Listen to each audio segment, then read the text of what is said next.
Have you ever wondered how humans would breathe on Mars? Mars, our red neighbor, is a world of intrigue and potential, but it poses a significant challenge. Its atmosphere is a harsh cocktail of carbon dioxide, with only trace amounts of oxygen. While this might be ideal for a Martian, it's certainly not suitable for human lungs. So, how do we solve this problem? Enter the concept of in-situ resource utilization, or ISRU for short. This is a fancy term that NASA uses to describe the process of using resources found on Mars to support human life. In this case, we're talking about transforming the abundant carbon dioxide on Mars into life-sustaining oxygen. Quite a remarkable idea, isn't it? This might seem like something straight out of a science fiction novel, but it's a possibility that scientists across the globe are intensely exploring. But how exactly can we transform the inhospitable atmosphere of Mars into a breathable one? Let's delve deeper. Enter the MOXIE experiment, a groundbreaking initiative by NASA. This isn't your ordinary science experiment. MOXIE, or Mars Oxygen In Situ Resource Utilization Experiment, is a key instrument on board the Perseverance rover. Its purpose? To show us how future Mars explorers might just be able to produce oxygen from the Martian atmosphere, not only for breathing, but also for fuel. Here's how it works.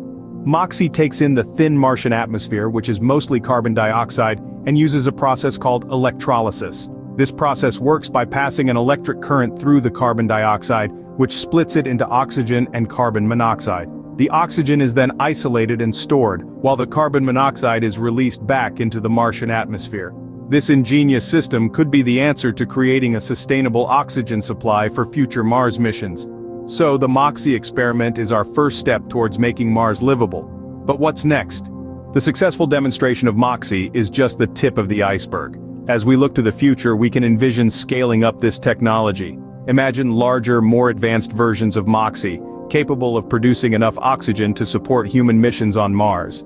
This would be a game changer, allowing us to establish permanent bases and even colonies on the red planet. But it doesn't stop there.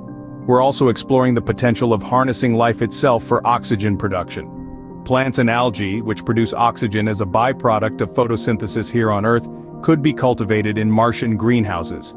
These living oxygen factories could provide a sustainable and renewable source of air for future Martian inhabitants.